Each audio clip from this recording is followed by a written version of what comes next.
Hello friends, চলে এসেছি আজকে আবারও একটা নতুন ব্লগ নিয়ে। আশা করি তোমাদের ভালো লাগবে। আমি ভালো আছি, তোমরাও ভালো আছো। তো সবাইকে ভালোবাসা দিয়ে আজকের ব্লগটা শুরু করছি। আশা করি তোমাদের ভালো লাগবে, তোমরা দেখবে, স্কিপ করবে না। তো দিদির বাড়ি এসেছি, আজকে দিদির বাড়ি আসার দ্বিতীয় দিন। তো আজকে দেখো সকালবেলা উঠেই মাছ দিয়েই ব্লগটা শুরু করলাম, মাছ কাটা দিয়ে। তো আজকে তো দিদির বাড়ি পুজো, আর আজকে আমি এসেছি নেক্সট ডে, আজকেই তারা মায়ের পুজো। তো এই তারা মায়ের পুজো, তো আজকে সকালবেলা ওঠা হয়েছে। সকালবেলা জামাইবাবু মাছগুলো বেছে নিল, কারণ অল্প কিছু মাছ নিয়ে এসছে, কারণ আজকে তো মাটন রান্না হবে তার জন্য। তো এদিকে দেখো সকালবেলা উঠে পড়েছি, ঘুম থেকে উঠে বুঝতেই পারছো এই সবে সবে উঠেছি ঘুম থেকে, মুখটা দেখেই বোঝা যাচ্ছে। তো এদিকে জামাইবাবু মাছ বেছে নিচ্ছে। আজকে প্রায় অল্প কিছু মাছ আছে, অল্প কিছু মানে একদমই অল্প না, অনেকগুলোই, কিন্তু কালকের থেকে আজকে পরিমাণে কম।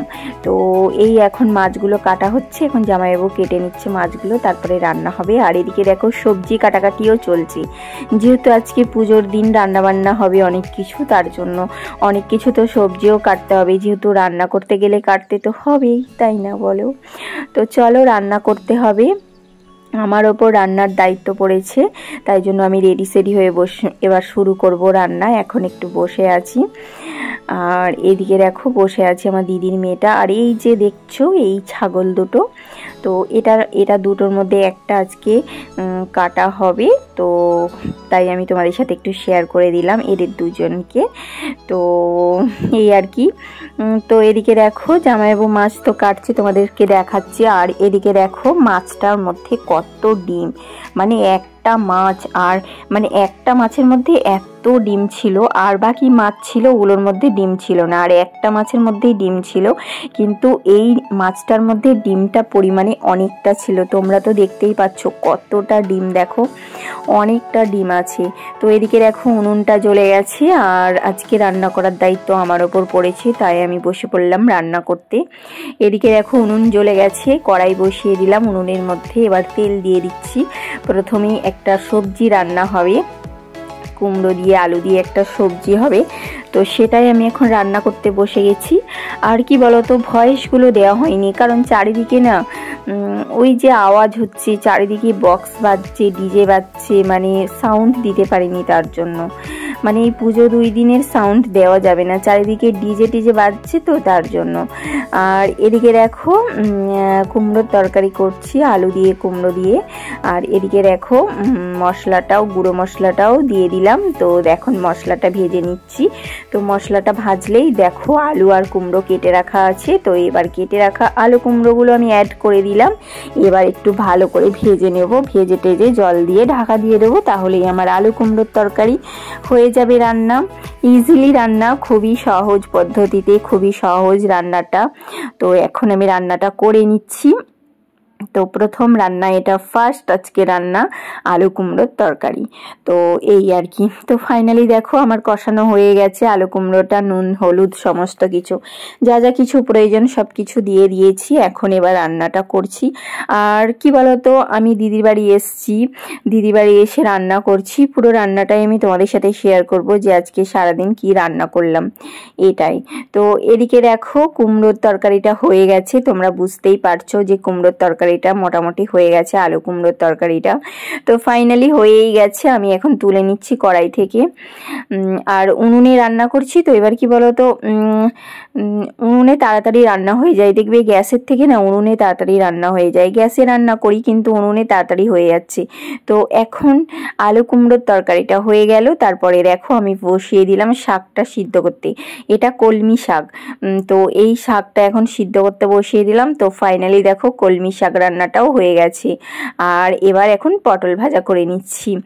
আর কি বলতো, পটল ভাজা করে নিচ্ছি কারণ এবার হবে পটল আলুর তরকারি। প্রথমে হলো কুমড়ো দিয়ে আলু দিয়ে তরকারি, তারপরে হলো কলমি শাক ভাজা, তারপরে হবে পটল আলুর তরকারি।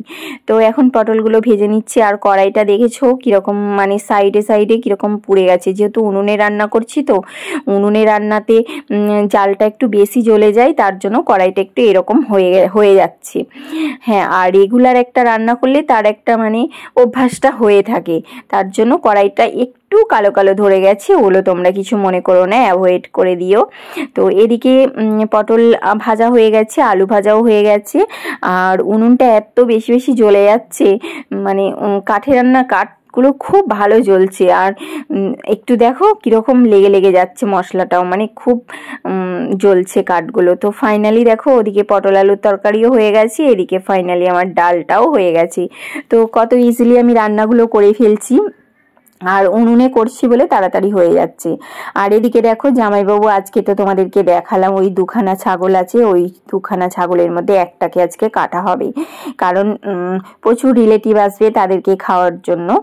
আর ওদিকে জামাইবাবু ওগুলো ধার দিয়ে দিচ্ছে, কাটবে তার জন্য। আর এদিকে দেখো আমি এবার টমেটোর চাটনি করছি। তো টমেটোগুলো না পেস্ট করে নেওয়া হয়েছে, পেস্ট করে তারপরে চাটনি করা হয়েছে। আর ওদিকে টমেটোর চাটনির পর দেখো টক রান্না হয়ে গেছে। এই টকটা হচ্ছে অন্য একটা মাছের টক হচ্ছে। আর ওদিকে রান্না করতে করতে টকটা ওদিকে রান্না হচ্ছে, আর এদিকে রান্না করতে করতে মাছের টকটা রান্না করতে করতে এদিকে চলে এসেছি মুড়ি খেতে, কারণ খিদে পেয়ে গেছে, এখন মুড়ি খাওয়ার টাইমও হয়ে গেছে, খিদেও পেয়ে গেছে, তার জন্য চলে এসেছি। দেখো কুমড়ো দিয়ে আলু দিয়ে তরকারি হয়েছে মুড়ি খাওয়ার জন্য, তো সেটা দিয়ে এখন আমরা মুড়ি খাচ্ছি। তো ফাইনালি দেখো মাছগুলো বাছা হয়ে গেছে, এখন আমি ভাজবো মাছ ভাজা। তো মাছগুলো এখন ভাজতে শুরু করে দিলাম। আর মুড়িটা শুধু আলু কুমড়োর তরকারি দিয়ে খাইনি, সাথে অনেক কিছু ছিল, মিষ্টি ছিল, আম ছিল, শশা ছিল, ওগুলো আর তোমাদের সাথে অতটা কিছু শেয়ার করা হয়নি, তবে অনেক কিছুই ছিল। তো ফাইনালি লাস্টে এখন মাছটা শুরু করে দিয়েছি মাছ ভাজতে। তো এদিকে দেখো মাছগুলো ভেজে নিচ্ছি, কারণ অনেকগুলোই পরিমাণে মাছ, যদিও আমি বলছি কম মাছ, কারণ কালকের মাছের পরিমাণটা অনেকটা বেশি ছিল, আজকে কম। তো এই আর কি। কিন্তু তোমাদেরকে একটাও আমি সাউন্ড দিতে পাচ্ছি না, পুরোটাই ভয়েস দিয়ে ভিডিওটা আমি আজকে এডিট করছি, কারণ সাউন্ড তো দেওয়া যাবে না, চারিদিকে ডিজে বাজে, এত আওয়াজ, তো ওইগুলো তো দেওয়া যাবে না, কপিরাইট চলে আসবে, তার জন্য।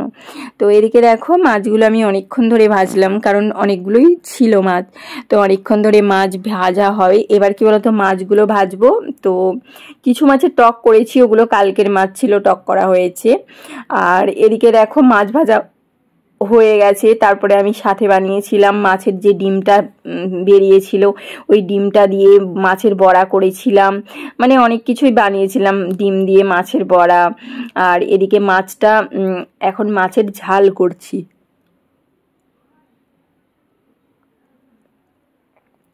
ভাজা মাছগুলো দিয়ে এখন মাছের ঝাল হচ্ছে। তারপরে আবার টক, আবারও এক কড়াই টক হবে, মানে এত রান্না করছি, আমি সকাল থেকে রান্না করছি। আর আমার রান্না করতে ভালো লাগে, তোমরা সবাই জানো আমার রান্না করতে ভালো লাগে, খুবই ভালো লাগে, আমি রান্না করতে অনেক ভালোবাসি, আমার ভালোও লাগে রান্না করতে। তো ওইদিকে দেখো মাছের ঝালে মানে মশলাতে জল দিয়ে দিয়েছি, এখন এবার মাছগুলো দিয়ে দিচ্ছি, এই যে দেখো মাছগুলো দিয়ে দিচ্ছি। আর অনেক মাছের ঝাল হবে, কারণ অনেক রিলেটিভ এসছে দিদির বাড়িতে, অনেক রিলেটিভ, তো তার জন্য তো অনেকগুলো মাছের ঝাল করতে হবে, সবাই মিলে খাওয়া দাওয়া হবে, তার জন্য। তো ফাইনালি দেখো মাছের ঝালও আমার মাছ দিয়ে দিলাম, তো এখন ফুটছে, তো একটু ফুটলেই নামিয়ে নেব। তো ফাইনালি দেখো টকের গ্রেভি বানানো হয়ে গেছে, তেঁতুল দিয়ে মাছের টক হচ্ছে। তো এই গ্রেভিটাও আমার রেডি হয়ে গেছে, যেমন পদ্ধতিতে করা হয়। তো এই থালার সব মাছগুলোই এখন মাছের টকে চলে যাবে। তো মাছ মানে টকে দিয়ে দেবো মাছগুলো, কারণ এই তেঁতুল দিয়ে মাছের টক খুব ভালো লাগে। আর উনুনটা দেখো কি সুন্দর জ্বলছে, মানে উনুনে রান্না তো অনেক তাড়াতাড়ি হয়ে গেছে, অনেক জ্বলছে। তো কিছুটা মাছ দিয়েছি, আর পুরো এই থালা সমেত মাছটা আমি পুরোটাই টকে দিয়ে দিলাম। এই যে দেখো পুরো এত মাছের টক আমি বানিয়ে নিলাম এখন। তো দিদিদের পুকুরের মাছ, তো মানে প্রচুর মাছ, কালকেও প্রচুর রান্না করা আছে, এখনও রয়েছে। আবার আজকের মাছ মানে কত মাছ, আর অনেক মাছও খাওয়া হয়েছে দিদির বাড়ি গিয়ে, কারণ দিদিদের পুকুরের মাছ, তার জন্য খাওয়া হয়েছে, আমাদের অনেক মাছ খাওয়া হয়েছে। তো এদিকে রান্না আমার এটাই শেষ। তো এখন দেখো দুপুরে সবাই লাঞ্চ করতে বসে গেছে, তো এখন পরিবেশন করা হচ্ছে। এটা আমার ছোট মামি পরিবেশন করছে, এখন খাবার পরিবেশন করছে। ছোট মামি ছোট মামা এসেছে, ওরা খাবার পরিবেশন করছে। তো এখন 2-4 জনা খেতে বসেছে। এদিকে মামা, জামাইবাবু, দিদির ছেলে, তারপরে আরেকটা দিদি রয়েছে, সবাই খেতে বসেছে। এদিকে আমিও বসে পড়েছি খেতে, কারণ দুপুর টাইম হয়ে গেছে, খেতে বসে গেছি। আর এদিকে দেখো একটা বহুরূপী, তো কারা কারা জানো জানি না, গ্রাম সাইড দিয়ে এরকম বহুরূপী সেজে আসে, কি সুন্দর করে সেজেছে। তারা সুন্দরী না কি বলে একে, মানে তারা সুন্দরী সেজে এসেছে। তো শ্লোক বলছে, কিন্তু শ্লোকটা না আমি তোমাদেরকে দিতে পারলাম না কপিরাইটের জন্য, কারণ চারিদিকে ডিজে মাইক এসব বক্স টক্স বাজছে, তো প্রচুর আওয়াজ, তো তার জন্য শ্লোকটা আমি দিতে পারলাম না তোমাদেরকে। না হলে কি সুন্দর শ্লোকটা বলেছিল তারা সুন্দরী। তো এই যে দেখো তারা সুন্দরী সেজে এসেছে, এখন এই শ্লোক বলছে, তারপরে কি বলতো টাকা নেবে। তো প্রত্যেকটা বাড়িতে বাড়িতে এরকম সেজে সেজে যাবে, শ্লোক বলবে আর তাদের বাড়ি থেকে টাকা নেবে, এরা এরকমই করে। তো এগুলোকে একরকম বহুরূপীও বলা যায়। তো ফাইনালি এখন বিকেলবেলা, গুড আফটারনুন। আর এদিকে দেখো দুপুরবেলা তো রান্না করেছিলাম, তোমাদেরকে শেয়ার করেছি, আর রাত্রে হবে মাটন। তো তখন আমি তোমাদেরকে দেখালাম যে ওই ছাগল আছে, ওর ওই 2টো ছাগল থেকে একটা ছাগলকে কাটা হবে। তো ফাইনালি দেখো ছাগল কাটা হয়ে গেছে, তো এখন মাটনটা রেডি করা হচ্ছে। তো একদমই টাটকা বাড়ির মানে ছাগলের মাটন, মানে এগুলো তো খুবই টেস্টি হয় খেতে। তো এদিকে দেখো এখন রেডি করা হচ্ছে মাটনটা, 4 জন মিলে রেডি করছে এখন। তো এই মাটনটা রেডি হয়ে তারপরে রান্না হবে সবার জন্য, যত বাড়িতে রিলেটিভ এসছে সবার জন্যই রান্না হবে এই মাটনটা, তার জন্য এখন রেডি করা হচ্ছে। আর এদিকে দেখো একটু বাইরে দিয়ে ঘুরতে এসছি, এখানে এসছি, এটা হচ্ছে দিদিদের একটু গাছ টাছ আছে, তো এখানে একটু ঘুরতে এসছি। আর এদিকে একটু এটা আমার ছোট মামি আর আমি 2 জন মিলে যাচ্ছি। তো এই যে দেখো ছোট মামি আমি একটু ঘুরতে বেরিয়েছি বিকেলবেলা। কি করব বিকেলবেলা, একটু ভাবলাম চলো মামি একটু ঘুরে আসি রাস্তা দিয়ে। তো ফাইনালি আমরা রাস্তা দিয়ে ঘুরতে চলে এসেছি। দেখো অনেক দিন পর দিদির বাড়ি এসেছি, তো মানে অনেক দিন পর দিদির বাড়ি আসলাম, অনেক দিন আসা হয় না, বাড়িতে তো থাকা হয় না, বাড়িতে থাকলে মাঝে মাঝে হয়তো আসা হবে, কিন্তু আসা হয়ই না। তো ফাইনালি এসেছি, তো তারপর আমরা একটু ঘুরতে বেরিয়েছি। তো দেখো ঘুরতে যাচ্ছি, ছোট মামি এই প্রথম এসছে, তো আমি তো আগে অনেকবার এসেছি, এখন বাড়িতে থাকি না তাই আসা হয় না। ছোট মামি প্রথম এসছে, তাই ছোট মামিকে নিয়ে একটু ঘুরতে গেছিলাম রাস্তা দিয়ে, বাইরে দিয়ে। আর এদিকে দেখো মাটনটা রেডি হয়ে গেছে, এই একটা বড় বালতিতে 1 বালতি মাটন হয়েছে, আর এই যে ডিব্বাতে 1 ডিব্বা হয়েছে। তো এখন মাটন রান্না হবে। এই যে দিদি বসে গেছে, দিদি এখন পোস্ত করে নিল, আলু পোস্ত করে নিল সাথে।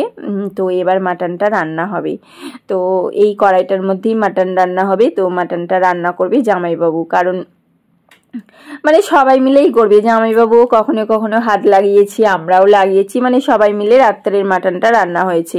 আর এদিকে দেখো আমি মাটনটা কি বলতো, মাটনের মধ্যে তো লোম থাকে, তো ওই লোমটা আমি একটু পরিষ্কার করে দিচ্ছি। মানে এত মাটন, প্রায় 25 কেজির মতো মাটন ছিল, তো 25 কেজি মাটন ছিল, 25 কেজি মাটনের সব মানে লোমগুলো আমি বসে বসে এখানে বেছে দিয়েছিলাম। তাতে কি বলতো, খেতে গিয়ে মানে রান্না করার পর একটাও আর লোম থাকবে না, সুবিধা হবে।